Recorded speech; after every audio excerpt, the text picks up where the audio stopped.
Hello, everybody. Welcome to Boss Rush Podcast. I'm your host, the energetic and enlightening Eddie V. Joining me, as always, is the wise Wisconsinite, Mr. Jesse Douglas. How's it going? So good. I was so happy to call you from my car. It's just like we could podcast my car just like, yeah. So, one day I'm gonna be at Taco Bell and I'm gonna call you and you're gonna be in the Taco Bell line and we're gonna be chit chatting about our food. But of course, it is boss man himself, Mr. Corey Deary. Hello. I'm happy to be here. Thank you for having me on this Saturday afternoon. I appreciate it. I am literally trying to recover from our Zelda talk yesterday night. I know. It was such a good talk. She's just a treat. She's just a real joy. She is. You know, I mean, like, we have a lot of people on that are fun to talk to and hang out with and stuff. I don't know, man. There's just something, like, just a treat to talk to. So, she's for those who are wondering and didn't listen to the Nintendo Power Block, she's a blog writer over at another Zelda podcast, and she's been on a few episodes, and she's probably going to be joining us, you know, more often than not on Nintendo Power Block. So she's awesome. So yeah, go check that episode out. It was a good time. We talked about a Zelda trilogy, a Breath of the Wild overarching trilogy. So yes, and we deep dive and bounced off. Go listen to it. It's up on our YouTube page. Yeah, go check it. But this episode's not about her. It's about our special guest, Ed. Yes. Oh, and I'm so happy to have my special guest celebrating Pride Month with me and everybody else at Boss Rush. I just love this guy. He is the host of the Weekly Cooldown. And if you don't know about this podcast, you are not getting your life. You are missing out. He speaks from a LGBTQ kind of viewpoint, and his podcast is phenomenal. It's so good. Everybody, please welcome the host of the Weekly Pod Cooldown, Kamijace. Hello. Welcome. Actually, what I do is hello.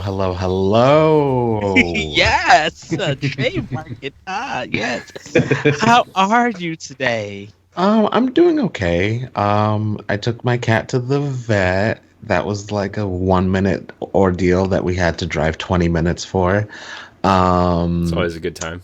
Right? Yeah. It was fine though. She cried a lot on the way there because she doesn't like getting in the car, but on the way back she was really quiet, and then we got home and we gave her a little extra food for being a good girl at the doctor's, and now I'm here doing this.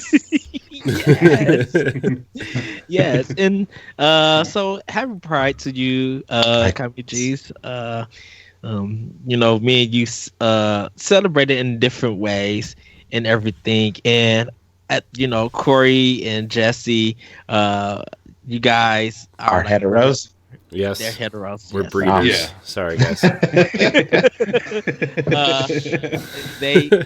They support us, and hopefully they celebrate in their own way. You know, seeing more people of color and more LGBTQ people, creative content and stuff. Like, just you guys support. You know, so Absolutely. Yeah. We've been having that conversation a lot recently, where, you know, I mean, we try to be diverse and, like, you know, have guests on that are different from, you know, us, especially me and Jesse, right? But we've been having that conversation a lot more aside from what's going on in the world, the real world, right? Like, we want to have more gay people on. We want to have more people of color on. We want to have more women on. Like, we just want to have different voices, and, you know, I'm glad you're here. Honestly, this is thank you. This is a treat. Really. I guess I can speak to that, though. It's hard, even for me, being an out gay black man, to always get anyone who isn't, like, not to be rude, but white and straight, because it is a kind of a saturated market for podcasters, for streamers, for gamers, and it can be rough to find, you know, some diversity in there. But when you do, you know, you kind of want to latch onto it. Make sure you always follow up with them. Make sure you always keep up with them, see what they're doing, promote their stuff, and they'll return in kind. They're we're not out to ostracize any fellow gamers. This is not Gamergate. We are in it together. From straights to gays to trans and everything else in between. We are in it together as gamers. Gamers with a Y, though. Thank you. Yeah. Yes. So before we get into the housekeeping, Kamijace, can you want to talk about the Weekly Cooldown and what the podcast is about? Sure.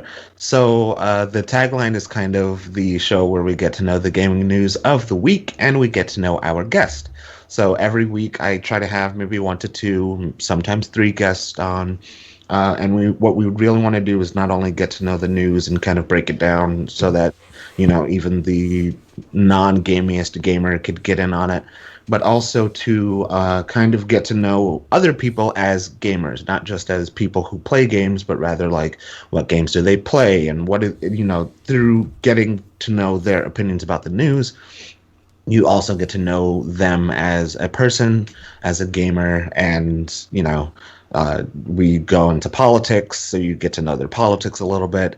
So it's a little bit of everything, but it's always centered around gaming. And I think that's kind of my way of bringing in the gaming news thing, which I love because I'm a journalist by trade, but also bringing in my own kind of fun, almost semi-comedic kind of twist on it, because I do like to talk a lot, I do like to joke a lot, and I like to get to know people. So I kind of incorporate all my loves into one, and lo and behold, is my podcast. Well, that is amazing. Well, we're going to get into some housekeeping. You guys can follow us on Twitter at Boss Rush Podcast and on Facebook and Instagram at Boss Rush Podcast. Join our Discord, Xbox console community, and our Destiny clan. And, our live shows that we do for most of our podcasts. You guys could tune in also on live on Mixer and Twitch at Boss Rush Games Live, all one word, to chat with us live on air. You can also find all of our content on bossrushgames.com. We want you guys to join us on Sunday Night Arsenal for the pre-show, the live podcast recording, and what's on Game Pass. And you can see that on Mixer and Twitch. Also to remember to check out our family of shows, podcasts, and videos on youtube.com/bossrushgames, podcast services, and of course on bossrushgames.com. You guys, it has been a week of news, but one of the biggest and major news stories is that the PlayStation 5 got revealed. They showed off some new games that are coming from some of their smaller first party studios, some indies, they showed us Godfall, a game that got announced, the first PlayStation 5 game that got announced last year at the Game Awards. They actually showed some gameplay, and then they revealed the system, and we have thoughts and everything. I do want to say that Celeste did join us also on Thursday. We did a live reaction to it. So us three, we watched it, talked about the games that they show, and gave our feelings about the system itself. So do go check that out on our YouTube page and on our website. But Kamijace, what are your thoughts on this? Did they, first of all, did they succeed? Did they really sell people on the PlayStation 5, or do you think they sold people on the PlayStation 5? So, succeed is a word that I think I might avoid, because it's really hard to measure that based on the reactions of people on the internet, because you have the one crowd who says, the Xbox still looks stronger. Then they list all the specs of the Xbox and all the specs of the PS5, and it does look to be a little bit like Xbox might have an edge. But then you have all the PS5 stan boys who are really, really holding on to Sony, holding on to PlayStation. So it's hard to say if they succeeded. What I will say, though, is that based on based on the memes alone, they have, I think, more staying power than Xbox has right now, because they can constantly be in the zeitgeist for having a system that looks a little weird. And that, I think, is just a check mark in the right box for Sony and for PlayStation. I think the reveal and I think the event was very well put together. Yes. And I also think that the IPs and the games they decided to show us was very well thought out. Simply because they I think they know their player base better than most other companies do. Gran Turismo is a like longtime Sony PlayStation kind of like heart, right? It comes together in a way where like Forza Motorsport and those other racing games don't really match up. Gran Turismo, I think, was released in '98 for the first PlayStation 1, and has since been a staple of PlayStation for years. So showing Gran Turismo 7 as a means of not only saying, here's Gran Turismo again, but also showing off the graphics. I mean, it looked really, really clean and really crisp, right? Yeah. Was a great way to start out, aside from showing us Grand Theft Auto 5. It was a great way to start out the whole presentation. Yeah, the thing with Gran Turismo, though, is that it has a varied history. Like, it has its ups and downs. Mm-hmm. And with Forza, it has its ups and downs. But the ups and downs is that people care about Horizon than Motorsport. Yeah. It is it's very weird. And that's only because they split the series. Don't get me wrong. Gran Turismo, you literally have to know your cars. Yeah, I think. Go ahead. Sorry, not to cut you off, but I think the way Gran Turismo has always spoken to that audience is like, I kind of equivalent it to like people who only buy like racing games and are hardcore car people buy Gran Turismo or Forza Motorsport, right? Gear HUDs. They're basically like. It's almost like the Madden conundrum where people love to play Madden, but they don't call themselves gamers, right? They just play Madden, or they just play Gran Turismo, or they just play Call of Duty. Like, I feel like Gran Turismo is actually in that area of... Sorry, my kid's kitchen thing is going off in the... it's just like randomly. There's a ghost in there. But it's... I think, honestly, out of this whole presentation, I feel like Gran Turismo was actually, like, the poorest showing out of everything, just in my opinion, because, like, I kind of, every time a console launches, you have to have that car game to show off how great the console looks, right? Like, that's the biggest stereotype in new console launches. But like, even for, like, Series X, they had dirt. Yeah, but I think this is a little different, though, because dirt's not as... Gran Turismo-y is Gran Turismo, right? Like, I feel like... as for a car game. No, I agree with you 100%. And then in July, I'm sure we're going to see Forza Motorsport 7, 8. What number are they on? 37? Well, I guess the interesting thing I picked out about Gran Turismo in particular is that, to your point, it is one of those games where... gearheads will pick it up and they're like, oh, I got my car game. I'm really excited to drive virtually. But they made a point to tagline this one. I don't think I've seen it been taglined before. Gran Turismo 7 was taglined in the showcase as the real driving simulator. So I think they are at least trying to reach out. That was a tagline used for the very first game. Oh, was it? Okay. Yeah, and then they haven't really used it since. Right. I think, with everything that they showed, even at the beginning where they used the PlayStation 1 kind of Sony orange, like the orange box thing, they were really reaching out to the history of PlayStation. And I feel like this is another one of those kind of like nods to that original lineup of PlayStation games. It feels like they're reaching out for... us older people who have been with the PlayStation 1, PlayStation 2, and then maybe dropped off with 3 and 4, and also kind of reaching for all those other, the Xbox players or the general just PC groups who have been like, I don't really feel like there's a game out there for me. And also, like, you guys don't really do simulators, right? I can get all my cool simulators on PC. Well, you got Gran Turismo, right? Right? Yeah. because The racing sim. is Drive Club part of Sony's first party? Or was But they pulled the plug on that game real fast. So. okay?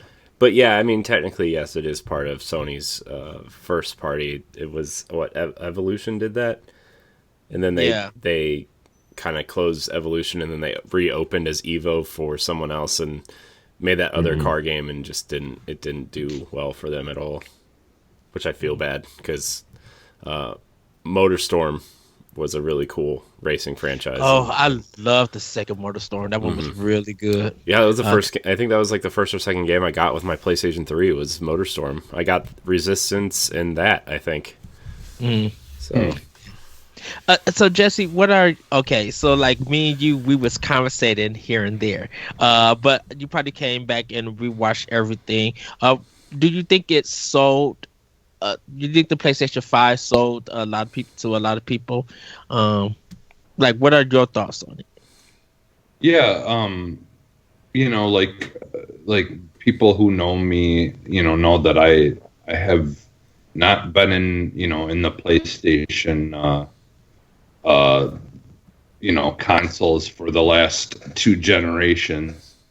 And, just my thing that I've always said about, with Sony is that it seems like a lot of the times, maybe one game out of all the shows that they would show or whatever, showing off their games, maybe occasionally 1 or 2 games would show up that I was interested in. But honestly, with this show, as far as selling it for me personally, I think they probably couldn't have did a better job of showing stuff that is honestly, it felt like they made this show. They're like, okay, we've got to win Jesse over. Right. This is what we will do. We will show these games. And because I don't, it's not that I don't like Spider-Man. I just I didn't really care too much for the first game, but when they showed Miles Morales, I'm like, boom, yes, this is what I want. We've been playing, as the Peter Parker Spider-Man, for a long time, and it's always Peter Parker. They have such a big, vast variety of stuff in the Spider-Man universe alone that I just want some of that more obscure stuff to be done. And boom, right away I was like, yes, I want to play this. And they just kept on showing more and more and more games, and none of them looking like the other one. And this is something that I've been wanting from Sony for a long time, and I'm really glad they did it before this, to show off this new console, because I definitely am going to get a PS5 when it comes out.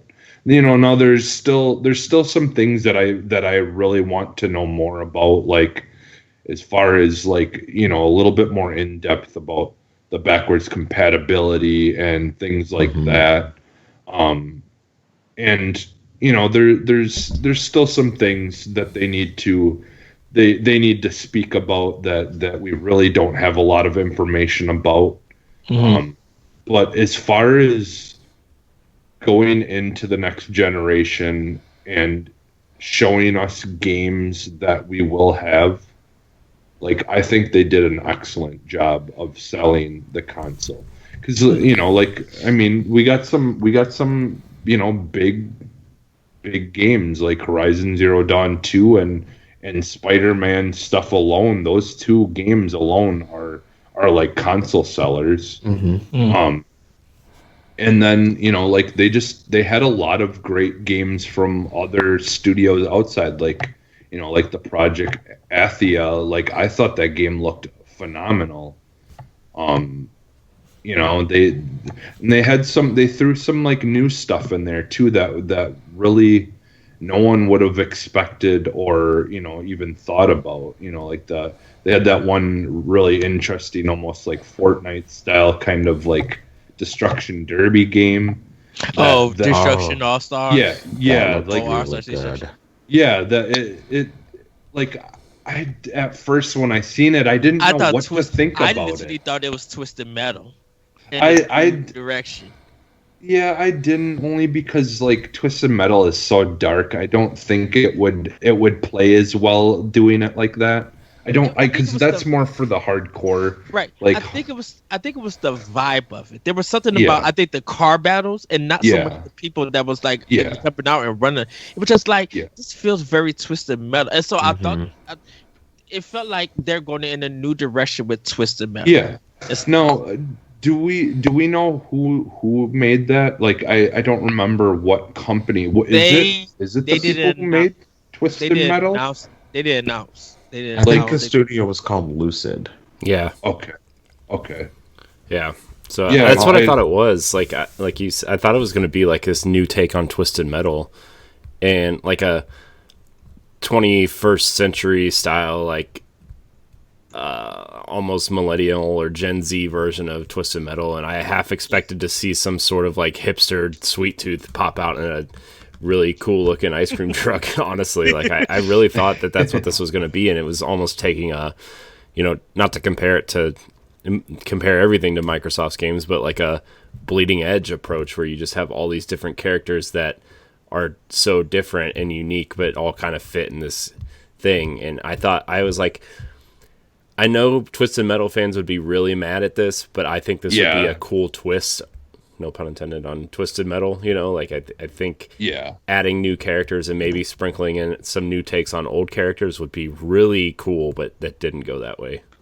I think the thing that kind of sets Destruction All-Stars apart from Twisted Metal is the idea that if you are outside of the car, or once you are outside of the car, you're still in the fight. Because you can do like your melee attacks against the other players who are in the arena with you. You can ride on top of cars. I saw some action bit they did where someone was standing in the middle and two cars were coming at them, and they jumped over the car, so both the cars collided on each other. So it's got a similar game style, and it seems to be that kind of arena fighter type thing, like Overwatch or something like that. But it takes its own spin on it. And I also remember the first thing out of my mouth that I said when I saw the characters was, those are some really good looking people of color. So I was like, all right, I'm in. I'm all the way in. Yeah. I didn't know what to think at first, like whether I liked it or not, but I did watch that one again, and yeah, I think I'm definitely in for it, because like I do like Wreckfest is like one of my favorite games to play right now on Xbox. We're gonna have to make a day, Jesse, for Wreckfest, because I need to start it. I need to start it with you. But before we go on, Corey, what are your thoughts? Did you think it sold people on the PlayStation 5? Yeah. I mean, honestly, it sold me on the PlayStation 5. Like I was like at first I was kind of worried. I was like, they're opening with Grand Theft Auto, really? This is where they're going with this event.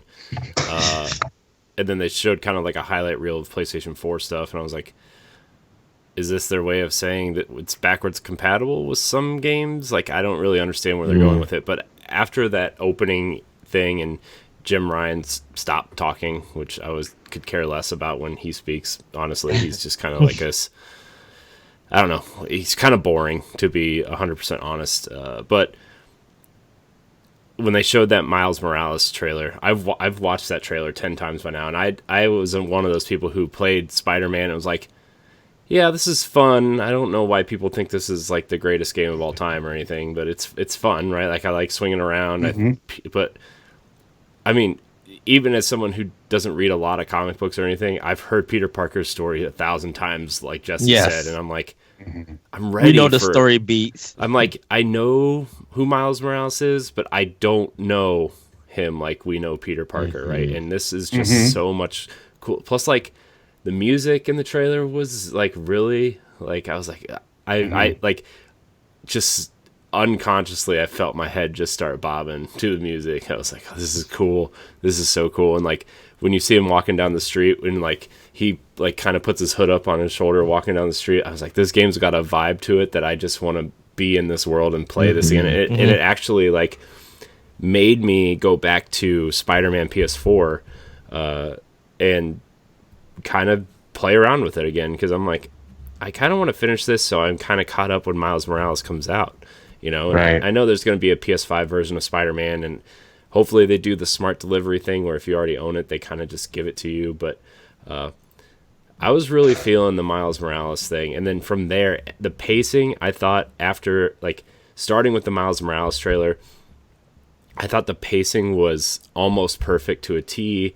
It really did the thing that we've, on this show for years, have been saying, you know, Sony's a gritty third-person action studio, like a company, like that's all we're getting from them, aside from small things like maybe Ratchet and Clank and a Little Big Planet and stuff like that. But, you know, you think of God of War, The Last of Us, Uncharted, Horizon. These are all third-person action games. Even Bloodborne and The Order and some of these games, Days Gone, Death Stranding, all third-person gritty action games, and everything in this trailer spoke to someone different. And like, I get that not every game was for me, right? But the pacing was good. I enjoyed all the trailers. Every single trailer kept me interested, even the ones I didn't like the Bug Snacks one. I thought was just this oddity in this whole thing. I was like, that was a direct-to-home DVD. Yeah, I was like, this is a weird, stupid-looking game, but I'm kind of interested because it's so stupid-looking. So, you know, and then, obviously, the game that truly sold me on PlayStation 5, obviously, was Horizon, because it's the first one is my favorite. Okay. It's one of my favorite games of all time. And me and Corey talked about this on Review. We were just... the art direction that Guerrilla Games has went with, like they so really put so much better. It's exactly like Horizon Zero Dawn. Love it. It's my second favorite PlayStation 4 game on that system. Just seeing them like design this world, like I'm sorry, they put Red Dead Redemption 2 to shame. If we're talking about art and environment, Guerrilla put them to shame. And like, but just to play off of you, Ed, like from a studio that is known for Killzone to come out and like their first attempt at an open world kind of action RPG, Horizon was phenomenal. Yeah, there's some things that I wish Aloy felt a little bit more agile. I wish the climbing was more like Breath of the Wild, you know, because as someone who played Breath of the Wild first and then going to that game and realizing you can't climb everything was kind of like, oh, jeez, this feels archaic already. But I love Aloy. I love the type of story they were telling. I thought the concept was interesting and everything. So yeah, I going west and seeing the underwater stuff, seeing the desert. Yeah, that was amazing. Yeah. The desert stuff. How big? Like my first thought was, how big is this game? We're going into a desert, and then we're going to San Francisco, and then we're going. What I'm assuming is the Golden Gate Bridge in San Francisco. Underwater areas. Like, how big is this game going to be? Because Horizon 1 was a pretty large game. I mean, it wasn't like a Witcher size game or anything, or Assassin's Creed Odyssey, but it was still relatively big. And you know, that's the game. Like I told you, I've told both of Jesse and Ed, right? Like, PlayStation, I'll buy a PlayStation 5 when Horizon comes out. Right. But like, there was other things in this sequence of like questioning me buying a Series X first because of, you know, the Sackboy game looks like Mario 3D World, right? Like I love that game. Like I said before, Miles Morales looked cool. Kenna was yes, that looks so is beautiful. now maybe my most anticipated game for that system. You know, they Right. got 2 Bethesda games console exclusively. Like, not that I'm really interested in that, but that's a cool get for them. You know, so this might be the most impressive console reveal I think I've ever seen. Absolutely. It, I feel like this is the best. This is what we all wanted Sony to do at every E3. Mm-hmm. It's really just to show us a diverse. I've talked about showing us a diverse of games with different art styles, and they knocked it with this presentation. Mm-hmm. You know, the Little Devil game. Just seeing that little game pimple looks thing. so amazing. Yes. You mentioned Kimma, the art direction and the art direction in Horizon 2. Resident Evil 8 haven't still yet. It's first person, but I'm like, they're stepping away, and I made a prediction on our show that Chris Redfield is coming back, but he's evil, and so you're gonna have to fight him. And just enough, it looks like you're going to be having to go through them. We don't know yet or anything. I did predict that Resident Evil 8 was going to be shown there. Resident Evil Village, that doesn't just sound so weird. It's because of the Roman numerals. Yeah. They didn't have a whole lot of choices, but I it wonder makes what they're going to do sense, for though. 9 now. It makes sense though, because I did honestly I got some RE4 vibes from it. Yeah. Because like the whole village of like, you know, like old timey looking people and stuff like that. It I don't know why, but it gave me some RE4 vibes. You're actually right to pick up on that, because what a lot of Resident Evil fans, myself included, believe is that it is a revisit to the original idea for Resident Evil 4, which centered around Leon having these kind of hallucinations instead of dealing with, you know, the plagas and villagers coming after him. But the villager aspect was still in Resident Evil 4 to begin with, just alongside this hallucination bit. So now you have that being played up a little bit in 8, or Village. So you're right to pick up on that. And it's going to be interesting to see how it ties into the larger arc of Resident Evil, given that 7 was such, in my opinion, a larger departure from the narrative they've been telling from 1 to 6, and with all the other games in between. It's going to be interesting to see how the virus aspect, the parasite aspect, plays into the hallucinations, the idea that the villagers are, once again, the villagers are after you for some messed up reason, I'm sure. So, yeah, I mean, villages aren't just for Leon now. I was actually... sorry, go ahead, Ed. Pagmata, or Pagmata, whatever that one is, the space one. It looks like I told Corey and Jesse, I'm like, this looks like a mixture of the Resident Evil hair with the little girl and Vanquish 2. And then looking at it, I was just like, someone developed Gravity Rush, because was it Gravity Rush, the one on PlayStation? Yeah, Gravity Rush was on. Yeah.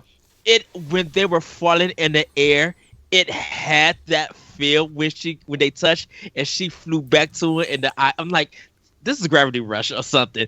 Just like, and I'm all here for what they have to offer with that, because I'm like, yeah, that's on my list. But Corey, you was gonna say something about Resident Evil. Go ahead. Yeah, I was actually, just from like the supernatural stuff, I was kind of getting Code Veronica vibes from it. Just, you know, from the way that some of the characters were dressed, and kind of like the just the overall kind of filter on the game. And I know that Resident Evil 7 had one of those kind of grossy filters on it too, to make the game feel more ominous and stuff. But I don't know, that's kind of the vibe I got. But, you know, the Resident Evil 4 stuff obviously makes sense too, being set in a village. So that was all I was really going to say was just commenting on the previous discussion. Yes. Sure. Yeah.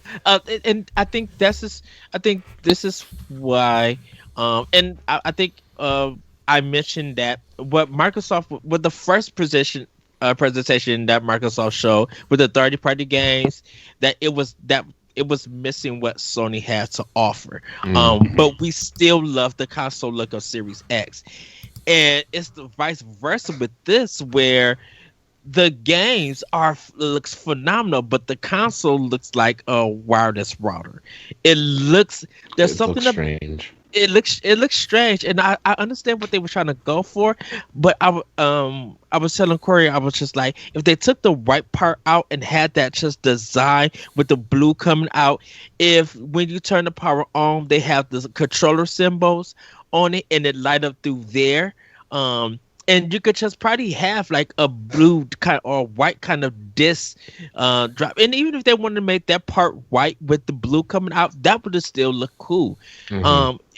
With it. And it was just like, just the way that it looked, I'm just like, that you guys could have simplified this. And I feel like Series X, I still think the Wii looks better than the PlayStation 5. I'm sorry. The Wii? Y'all could.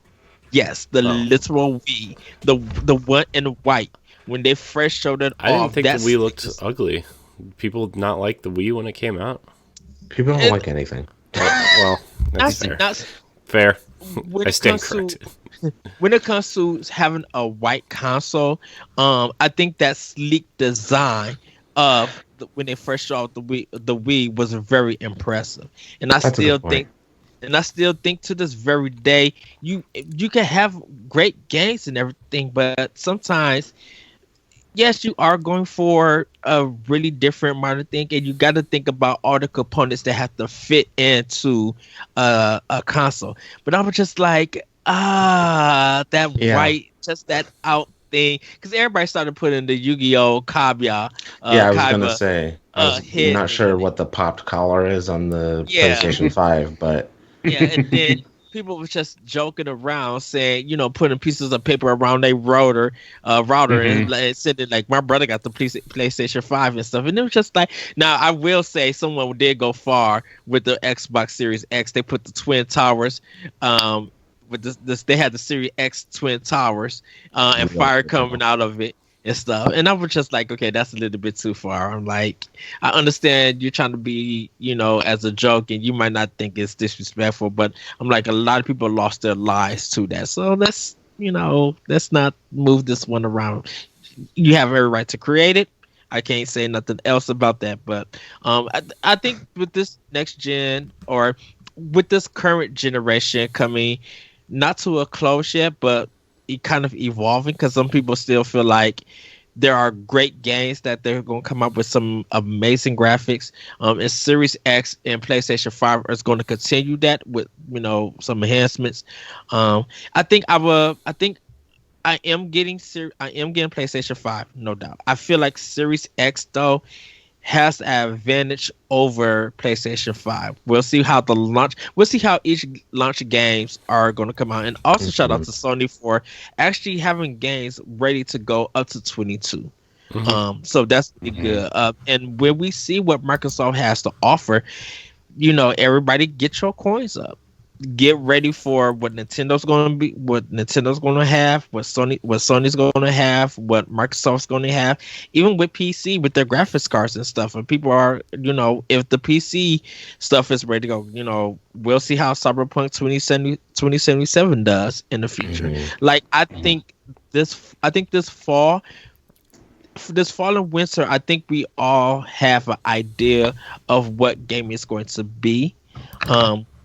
How it gets executed though is what we're all going to wait and see for. I know we're all thinking about price and everything, but we'll see. So, one last thing I wanted to add ahead, that, now I know Corey, when you guys were doing the reveal talk or whatever, you guys were doing the live watch or whatever, you had mentioned about Ratchet and Clank, the whole like going through those portal things and stuff, of that being something that you probably wouldn't be able to do on the PS4.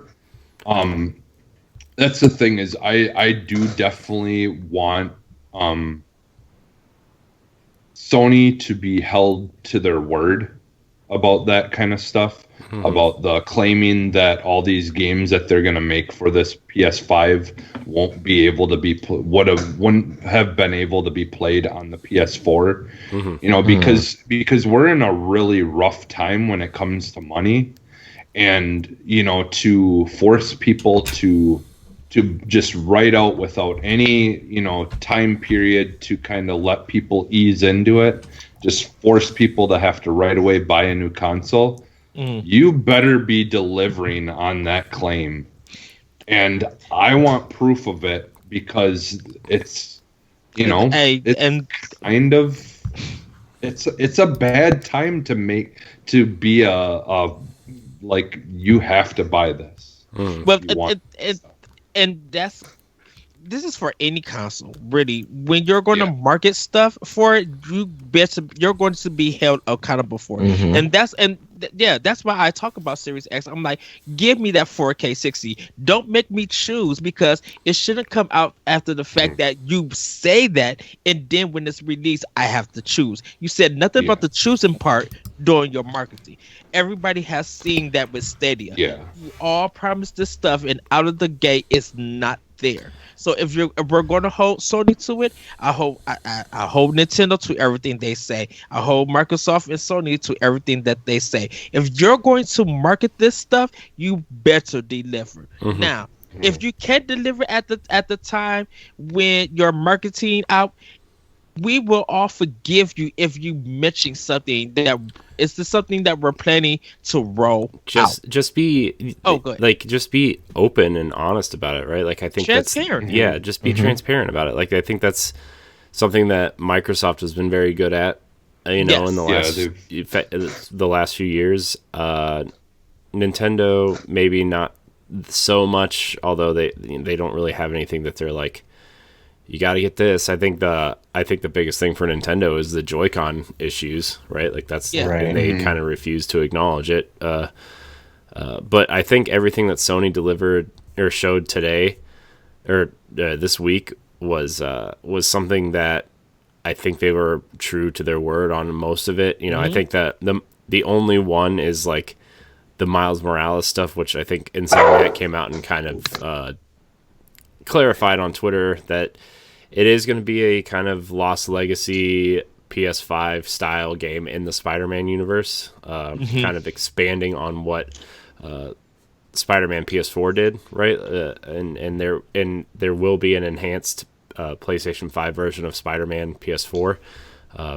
So that was good, but you know, I think Sony at this point, I think they are delivering on their message that they believe in console generations, and that moving forward, the games that they develop will only be for PlayStation 5. And, you know, that I don't really know in this weird era of like digital games and how things carry forward and not. Like, the only thing that they didn't clarify was how backwards compatibility and like their version of smart delivery is going to work if they choose to go that route. Yeah. In the comments, I'm gonna let you say something. I do wonder also if Sony changed their thought process about PlayStation 5, saying that they're only going to cater to hardcore gamers, because what they show looked like this is not for hardcore gamers. This is for anybody and everybody. So it's now that messaging has changed, and I think it may be because of Nintendo and Microsoft on how they're going to be delivering their content and stuff. That, you know, Nintendo always wants to have, you know, when they put stuff out, it's for everybody. Some of the games that Microsoft showed, or the third party stuff that they show, is more towards hardcore gamers.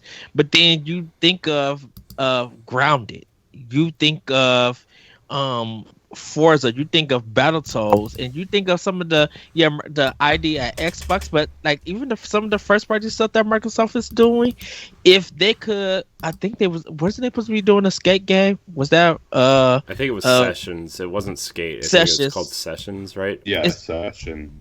Yeah, and because I wonder if that is first party for Microsoft, or even if they're publishing it, that's a game for everybody.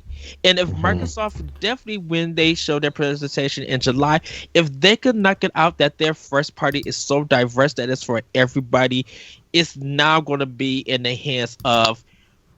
I think we realize that gaming now is definitely for everybody, and just having stuff for hardcore. It doesn't work, because sometimes the hardcore people who say they're gonna buy a lot of stuff doesn't match. Numbers sometimes doesn't match. Kamijace, what you think? Oh, I mean, I agree basically. I don't really have much to say about companies being held accountable just yet. I think that it's commonplace for companies to kind of say, we're going to give you this, and then say, oh, but hold on, not yet, right? They're always kind of like wishy-washy, a little bit touchy, hard to read. So I'm not entirely sure I have anything to say about that just yet. I mostly want to see how it all rolls out. I want to see price points, and then I'll have like big brain ideas. Okay. Yeah. So we're going to get into the discussion about disc versus discless, the pros and cons for it. And me and Jesse was talking about it and everything, and I was just like, you know what, this is going to be a good conversation. I'm like, so we're going to all give 3 pros about it and then 3 cons about it. Can I start? So yes, Jesse, go ahead, because you had a lot. You had thoughts, and I wanted you to say. Yeah. I didn't want to discuss it with you yet, because I knew you had to go and do some other things. Yeah. But it would have been like, we need to record this discussion. I get hyped with you, and we want to record stuff, and we don't have it. So Jesse, go ahead. What are 3 pros and 3 cons? Oh, do you want me to do pros and cons, or we all do pros and then we could all go through and do cons? We can all do. You want to do it that way? We can all. Why don't we do it that way? All the cons. Okay, so go ahead with your 3 pros. Well, one, like less clutter. Obviously, you don't have discs and stuff that you're trying to, put on shelves and things like that. That's a pro. You don't have to worry about like scratched or damaged discs, not playing properly, things like that. And then also, like with the, and I brought this up with you, one of the big things about especially the Series X is the ability to stop playing one game and start up another one, and then start up another one, and then start up another one, and then go back to that first one and go back to. Now that doesn't work if you have to keep on switching out a disc. So that stuff like that, features that wouldn't be fast used. Was it that the fast start or fast track, or was that? It's the what did they call it? The fast resume or something like that. Oh yeah, something like that. Yeah. So features like that would be usable, but I don't see them unless they haven't told us yet that, hey, you don't need a disc to play games anymore. I don't know, like that. That just one in concept wouldn't work if you're having to switch. I mean, it could, but you'd be having to get up. But okay, what game do I want to go to now? Okay, I got to put that disc in.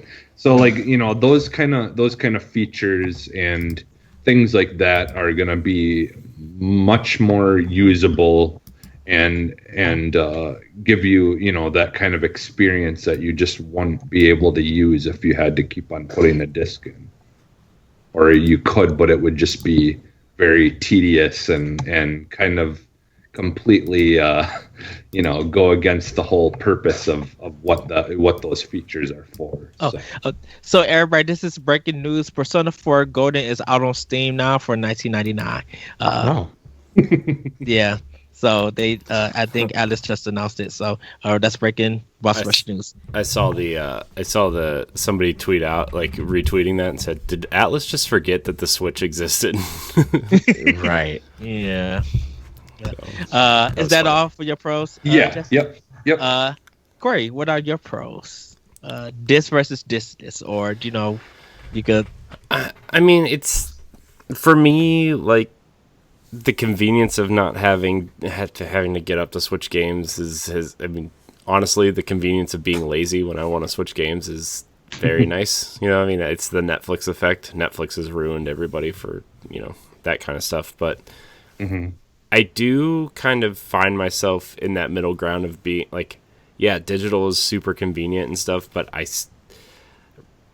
you and I have talked a little bit about me kind of like rekindling a physical collection hobby thing of games that I absolutely love, just in case something happens, and like Jesse and I are both Game Pass subscribers, but one day my internet went out and I found out that if you're not connected to the internet, you cannot play games that you downloaded off of Game Pass, which really sucked. I mean, not that I don't have enough other things to play or own or whatever outright, but I wanted to play Gears 5 and our internet was out and I couldn't because it's connected to Game Pass. So I do have physical discs of games that I do love, like the entire Gear series and Mass Effect and Halo, series that I absolutely love. And then obviously Nintendo has a huge library of games that I just have sitting on my shelf, even though I own a lot of them digitally. So if I absolutely love a game, I will buy the physical edition after I finish it or whatever, just to have it on the shelf. But pros of digital versus physical, I think I just named physical, pro. If your internet goes out and you have Game Pass, you have that physical disc, you can still pop it in and play it. And then, the convenience factor of downloading and going in and I think physical games actually are a little bit cheaper still because stores want to get rid of old inventory so they can bring in new inventory, which I think is a positive for people who are on a budget for games, who don't have to, like, every game that you want, you can't spend $60 every time, right? You'll just lose money, it's just, so I think physical games are cheaper, which is a positive. And then if you're in a bind, right, you can always sell your physical games back, and that's not that you really want to, but sometimes people get short on cash or they need, this crazy time we live in, maybe you're not working, and you need to pay rent or pay your car payment or eat that day, and trading in physical stuff is more useful than just deleting something off a hard drive that you're never going to play again and you can't do anything with. So trust me, there's quite a few digital games I've purchased that I wish I could trade in, and I can't because, well, they're digital. So yeah, but digital, I think, it's very convenient. It's easy to scroll through and be like, oh, that looks fun. Let's play it. Let's download it now. I don't have to go anywhere. I don't have to go get in my car, drive 15 to 20 minutes to the store, purchase it, drive back, wait for it to install, right? You just purchase it right there and be ready to go. So a lot of times you can get it a couple of days early, and pre-install it, which is nice. Yeah. One of the benefits of having Game Pass, I will admit, it is one of the benefits. Kamijace, what's your pros for disc versus discless? Well, in the hopes that I can preserve a little time, because I heard some of my ideas thrown out already. The idea of preloading games, I love preloading games, especially if it means I can take the next day off and actually play off of work and use my entire day to play the game. As you said, if you're oh shoot, what's the word? Lost the word, but it's just a good idea in general for digital versions of games, so that you can kind of experience it at your own pace, or switch it up if you need to, like you said with the fast resume. Is it? Yeah. I don't have a PlayStation. So I like the ideas of convenience and being able to switch when you want and load it up when you want, not having to wait for the disc to load, scratch free things, etc., etc. That being said, I think I also resonate highly with the idea now more than ever, especially of collecting your favorite games and having those physical copies. So that is like the biggest pro on my list at the moment, is just being able to hold my copy that I can put my name on if I wanted to, of whatever game is out there. And I think that's a really beautiful thing personally. Yeah. For me, it's definitely the physical, but more in a sense that you don't have to worry about having license issues. If something goes wrong with your digital copy with a license issue and you can't play the game, if your system recognizes your physical version, you're good to go. The pros of digital, though, is with Microsoft and Nintendo, there's a value thing added to it. So if you buy something off of Switch or you buy something off of Microsoft, you get points or coins for you to purchase more stuff. Jesse, when I bought you the digital version of Doom, you got 6,000 points, which is worth $6, and you add it, and it added up. When you're pre-ordering or buying something digitally on Nintendo and stuff, you might get bonus coins, which allows you to buy more stuff. I don't know if Sony offers that or anything. I think they have something like that. I just got to research it. You have to use their like Sony credit card or whatever to get Sony points or whatever to do it. But they do have a program. Also, to that point, the Game Pass quests for digital games. Yeah. You know? I think I have enough for like almost enough for a $10 gift card. Yeah. I did. Yeah, and like that is so rewarding that if you may not even like the game or something, but if you still like got some kind of money back, some kind of value to it to add up, you may be like, oh, I don't get paid till tomorrow. Oh, I got 35,000 points. I could buy this game, or I could get this DLC. Like, that's one of the great benefits of digital. Last but not least, it definitely showcased that games that are in different countries, that you now can play on your system and get. If you could trick your system, if you could order a game from Japan or from the UK physically and put it into your system, then go ahead. People have found workarounds on how to do it on Switch. So if there's a Japanese game that you want to play before America gets it, even though you may have to learn Japanese or they may have some English subtitles, you can literally do that and buy it digitally and not worry about it at all. You could go through Amazon and figure out how to get Nintendo points or Microsoft points through that, and buy their games digitally because of it being region-like. And you might be able to do it with Sony too.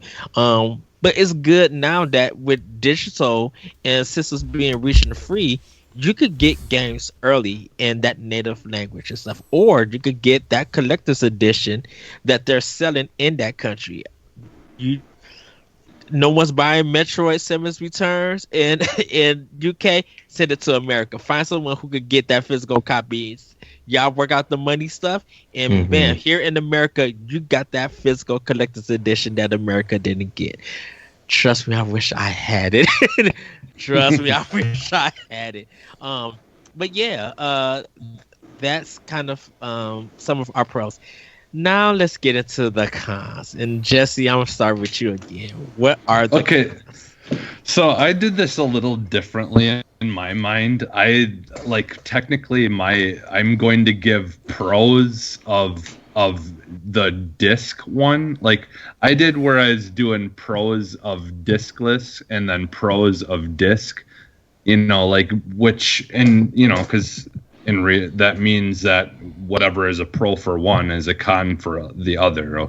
So I'm gonna do it a little differently. I'm doing a pro of what disc based games are, which would be con of digital. Of digital.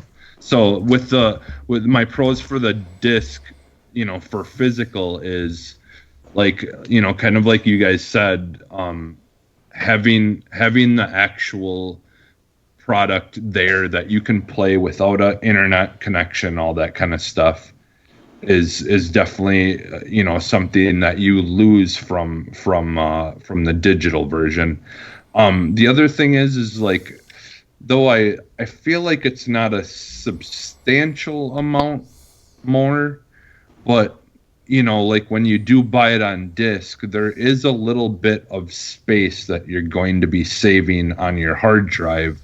Whereas if you're downloading a full version of a game, like every bit of the information down to your hard drive, that means you're going to have to buy more space, and could end up in the long run possibly costing you money, more money for that kind of stuff on top of other things.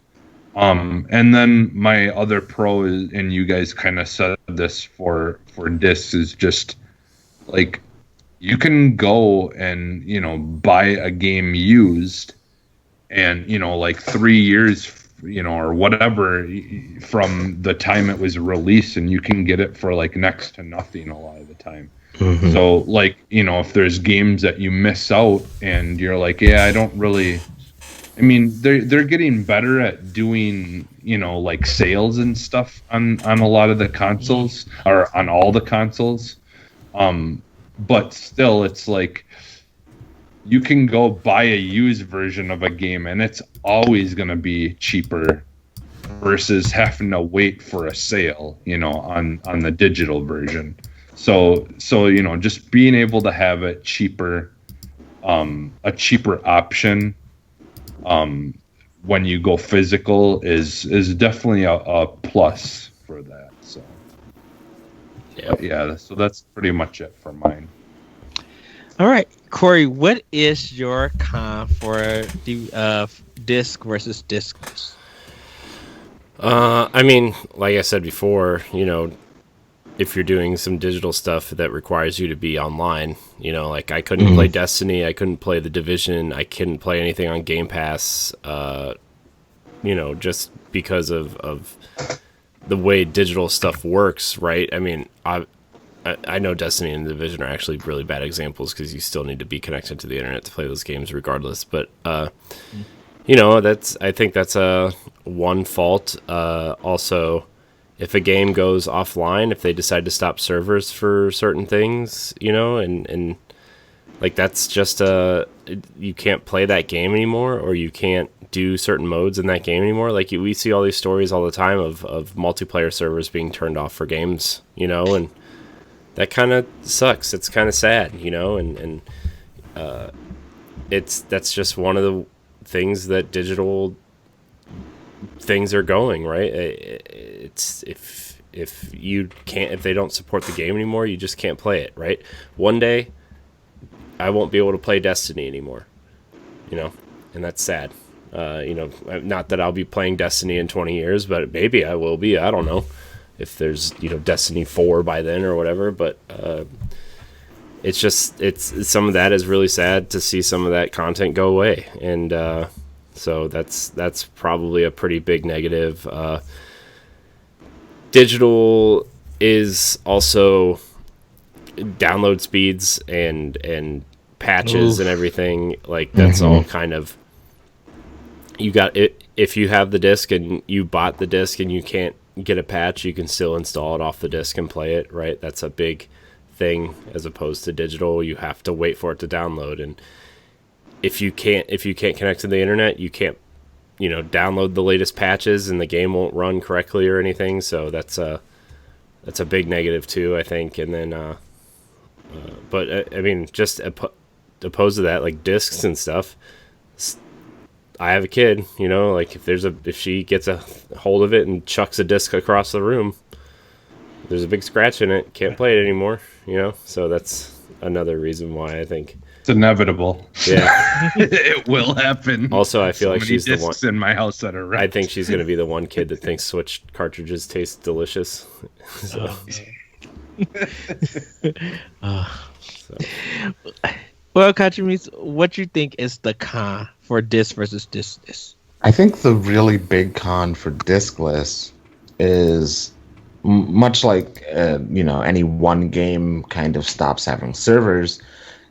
There's a 0.00001% chance or something like that like, let's say, I don't know, Sony capsizes completely and they can't even run their base servers for downloading digital games or updating digital games or anything like that. They can't host the things anymore.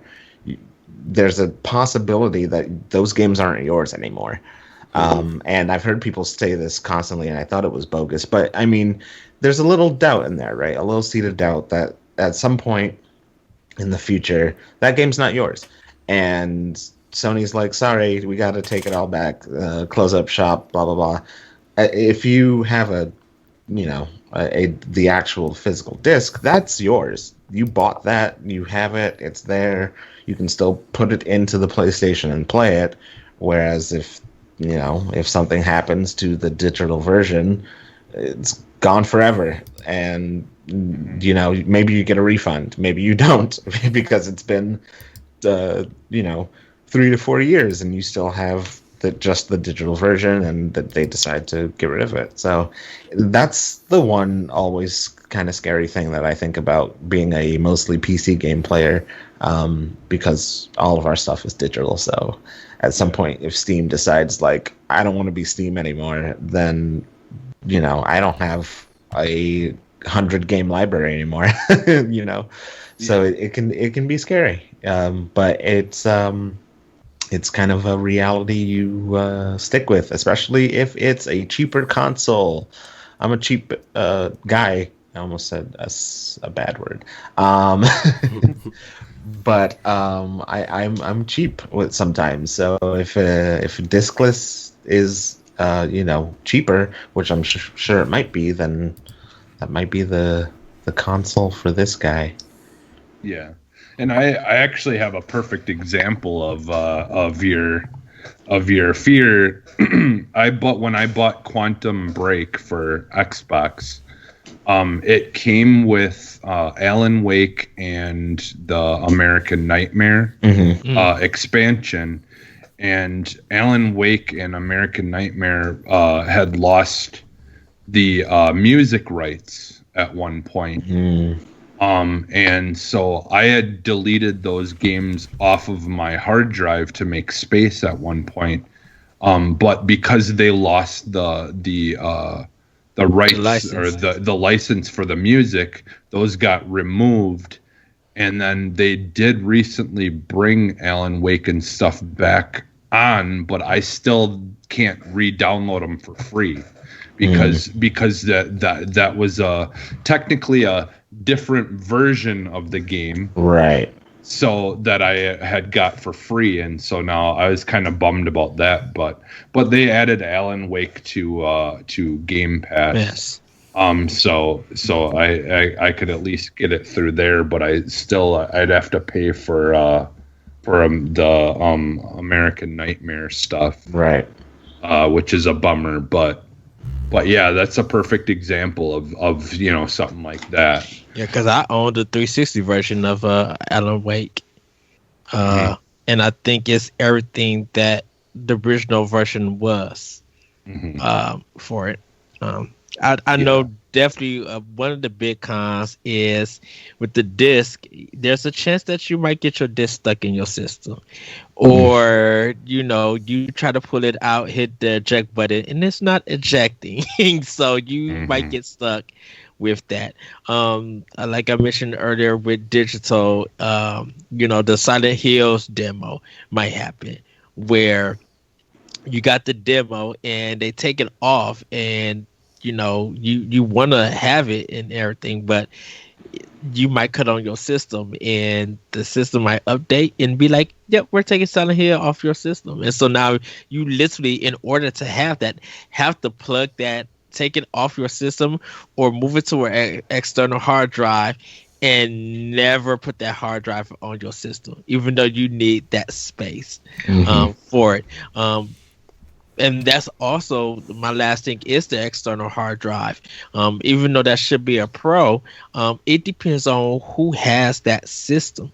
If you are a little kid and you got a 500 gig system and you need space, well, you're going to have to take off Call of Duty Modern Warfare because that's 200 gigs. Right. And you can't play, you only are limited to play certain games. And if you have a set thing of games that your friends play, you got to make the sacrifice. If moms is not planning to put $75 plus some dollars to get you a 1 terabyte and up, you are stuck with, and this is for both disk and distance, you are stuck with a system that has minimum space. And as games get bigger, they're going to take up more space. So even with like a 1 terabyte, stuff starts filling up because they'll get you with those digital sales. PlayStation or them Friday sales, they'll get you. Microsoft sales, they'll get you. Oh, this is $15 off, or this is the Ubisoft sale, 75% off. Let me get this. Now you realize that you got not only a big backlog of games, you got a hard drive full of games that you haven't even started yet, and don't even know when you're going to start it. So yeah, Jesse, I had to take Modern Warfare off because it was just like, you don't have no space to put this on. I'm like, oh yes I do, and I took it off because I needed some more games. Games would go before you go. Games would go and the PlayStation stuff, like, you need space for those games, so you got to keep managing that. Well, what I do is with those games with gold and stuff, I just download them and then I cancel the download, because the second that you hit download, it's you've basically you've bought that game, and you now own it. But then you don't have to download it onto your console right away. You can just have it in your games I own.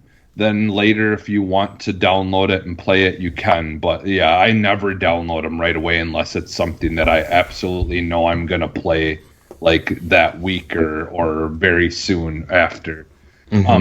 Yeah, one of the things that I want to say about that definitely is a con of the disc version too, that I have, I believe, 4 Xbox 360s in my house somewhere. Like, I think they're all over the place in my house. But I have 4 of them. Not a single one of them reads discs. Because the disc drives. Oh, yeah, sure. Disc drives and everything are the 360 ones were flimsy. Yeah. Well, I have my Project Scorpio. I'm glad it happened that it doesn't read discs, because then my friend gave it to me basically for nothing. But the disc drive, it doesn't read discs. My Project Scorpio that I have. So my friend, just instead of screwing around with it, he just ended up buying a new one. But which I think I'm gonna go, and because I was thinking about replacing the whole entire disc drive. But I think I'm gonna go the easier route of just replacing the lens, because I'm pretty sure that's what the only problem. Because if you replace the disc drive, you've got to know how to solder and do that kind of stuff. Whereas with the lens, it's literally just a matter of popping out the little ribbon things and take it out, and then just pop a new one in. And you don't have to do any soldering or anything. So I might eventually one day do that once I have the Series X, because I want to wait till I have a console that I can make sure I can play stuff on, and but yeah, because that's a bummer, because like I can't even watch if I wanted to buy movies to watch in 4K, or anything like that, I can't really do any of that stuff right now. I have a whole bunch of Xbox One games that I own on disc that I can't even play because it doesn't read them. So I really wish that's something that they would spend a little bit more money on making better, because it seems like disk drives are a very common thing to go out in a lot of things. Every single laptop that I've owned has just decided to not recognize the disk drive. I've always disk drives are like the bane of electronics existence in my life. Well, we're gonna hold off on this Warner Brothers sales thing for next weekend, or maybe Arsenal X. We're gonna get into games that we've been getting down. Then I'm gonna hand it you to Kamijace to plug again, and then we're gonna be out because I know we're running close to that time. But Kamijace, what have you been getting down to? Getting down. So I decided to take advantage recently of the Games Pass, and I've been playing a whole bunch of different games. You mentioned Alan Wake. That is definitely one of them. Largely because I want to do more reviews of video games as well. So I decided to go back and play Alan Wake. Hellblade I played. A Plague's Tale. I played that. I thought that was a wonderful game. I recently just finished, as of last night, Max Payne 3 for the first time. Nice. And I find that to be a good game. However, I find many faults with it. So I will be. From me to you, Max Payne is hot, ball-headed. I love Max Payne. He's hot. He's a daddy. Yes. Super daddy that I need in my life. I'm just saying. But yeah, it was it was a fun ride through Max Payne's psyche. And so as of today, I needed a new single player game to start up, so I started up Dishonored 2. So I'm getting down with them's people. For me, as everybody know, I finished Tomb Raider for our book club. Very fun game. So I started up Rise of the Tomb Raider on survival mode. Can't wait to play more of that. Closer to the end of Shantae and the Seven Sirens. Played some more Skull Attack. Played Streets of Rage 4. Going to be jumping into The Last of Us remaster on PS4, and I'm going to be playing that hard because I need that game to be done by Friday, since The Last of Us 2 is coming out. Played a little bit more of Assassin's Creed Black Flag. I'm trying to find a village, and I can't find it because the pointer thing is not giving me directions on where to find it. I may be a goofball, and I don't know. Boss, please help me learn. It's been quite a while since I played Black Flag. There's a lot of villages in that game, so... Yeah, I'm going to be installing Destiny, the first one, and going through that, and get ready for Destiny's 2 new DLC, because Tower Scatro has kind of made a return in a sense, and I'll let Corey talk more about that. And I'm Destiny illiterate. I just like, you did what? The Guardian of Panzer Corps, what gun? And I'm just like, look, I bought the game, played it, and then deleted the game. But yeah, I'm going to be jumping back into that. So that's pretty much everything that I've been playing. Corey, what have you been getting down to? Well, this week not a whole lot. I played a little bit more Tomb Raider, obviously for book club. I'll save that discussion for when we actually have that book club discussion. But I like the simplicity of it. You know, I think it's very simple. I mean, it's a little bit more complicated than simple, but it's just like with all these games that have RPG mechanics and crafting and all this stuff, it's just kind of nice to like, okay, I can make my way through this world. I'll get a skill point and add it to something and just kind of move on, right? So I'm enjoying that aspect of it a lot. I've been playing a lot of Destiny recently again. Starting back like 2 or 3 weeks ago, because I mean, it's been a while since I've been on this show because of the panel we did last week, and then the just trying to get some stuff done. So I've been jumping back into Destiny, and I'm really getting sucked back into it is an understatement. So I've been playing that. I've been playing some Halo, and then I've also been playing some Xenoblade Chronicles on Switch. I played about the first half hour, 40 minutes before bed the other night, and it's a lot prettier than I remember. Although I know they did do a lot of work to this game to make it prettier, but it's prettier. It's really jarring though to play a 720p game on my 4K TV.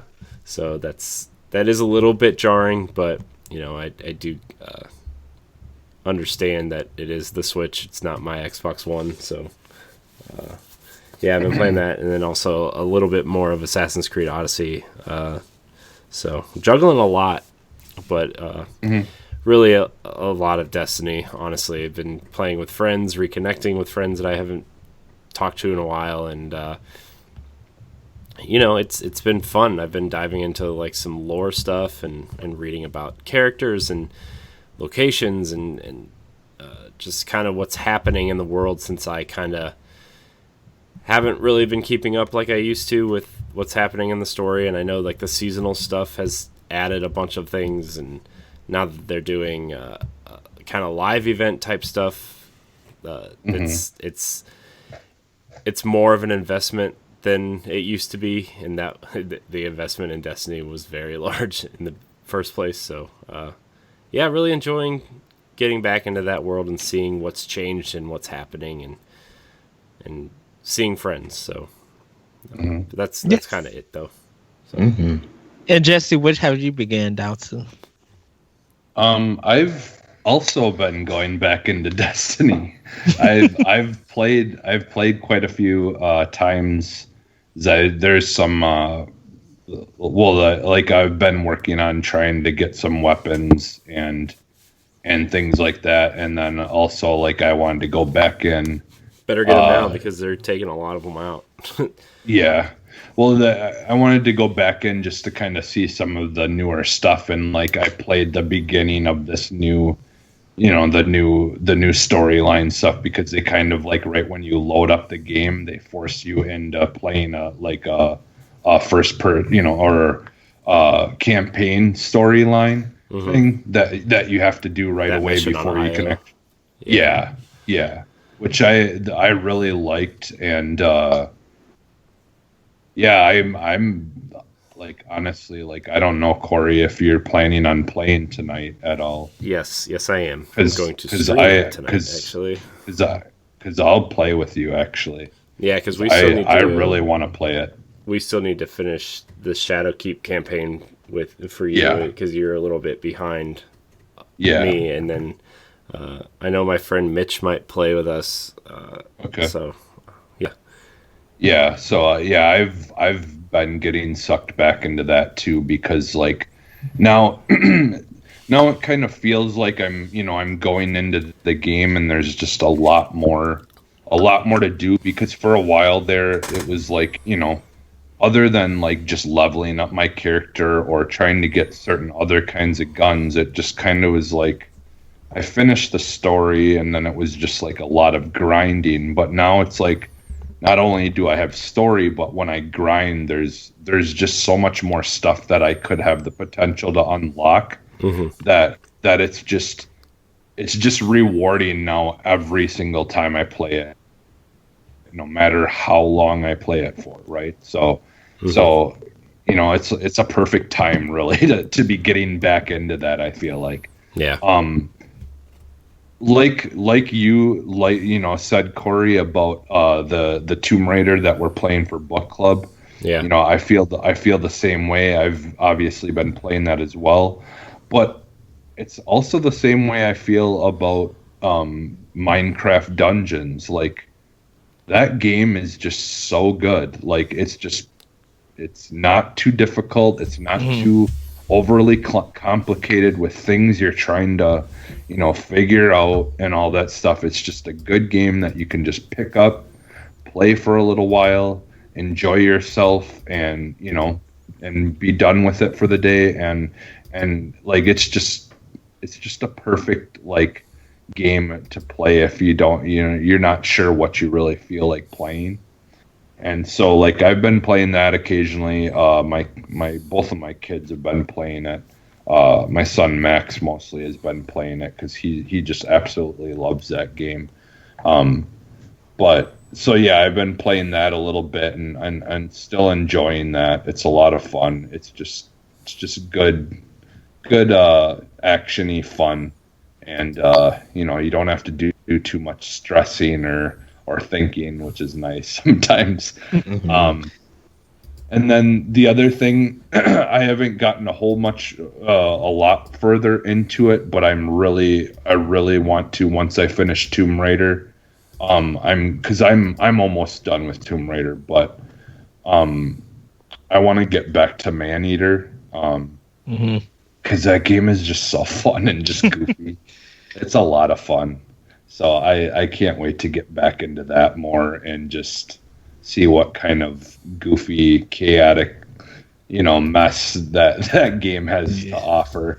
Because that game is just so much fun, and just the direction they went with the humor of it, like making it this whole like fishing show type thing. Is just great. So a sharp PG. Oh my goodness. Yeah. It's wonderful. Well, everybody, that is going to be it from Boss Rush for the podcast. Kamijace, thank you for joining us. Go ahead and plug. Where can we find you at? Of course. So you can find me at Kamijace Gaming on Twitter. You can find the Weekly Cooldown on Twitter as well at WK Cooldown. I have the website wkcooldown.com. There's a Facebook page. Basically, if it's not the Weekly Cooldown, it's WK Cooldown, somewhere on the internet. So yeah, check that out. Yeah, it's on Anchor FM. I've been listening to it. It is so good. Review on iTunes. Thanks.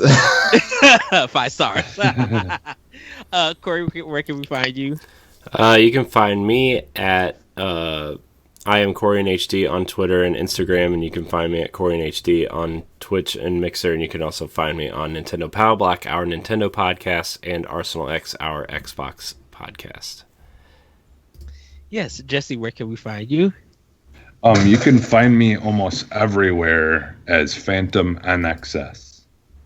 You guys can find me on Twitter at ThatBreakerCode. You can check Optional Opinion on SoundCloud and other podcast apps. Check out World War One podcast on Podbean. Do check out 1v1. I interviewed Devin Cox, so you guys can check that out. We got more 1v1s coming out. Check our, like I said, PlayStation 5 reveal and reactions. And yes, a happy Pride Month to everybody who celebrated. Yeah. Yes, I'm so happy that we got to do this episode. Kamijace, Kamijace. I don't know why I say G's. I apologize. Kamijace, thank you for coming on. Thank you for having this discussion with us. You are always welcome to come to Boss Rush Games. Please stay awesome and amazing. I love you and everything. And we'll have to touch down. You'll have to come on Optional Opinion, and we're going to have to just literally go in on the topic. And yes, and have fun. Once again, thank you, Corey. Thank you, Jesse. Thank you, everybody who has checked out the Black Lives Matter panel and send us some thoughts and everything. Thank you guys for all of that. But with that, everybody, we will see you next time on Boss Rush Podcast. Bye, everybody. Bye. So goodbye.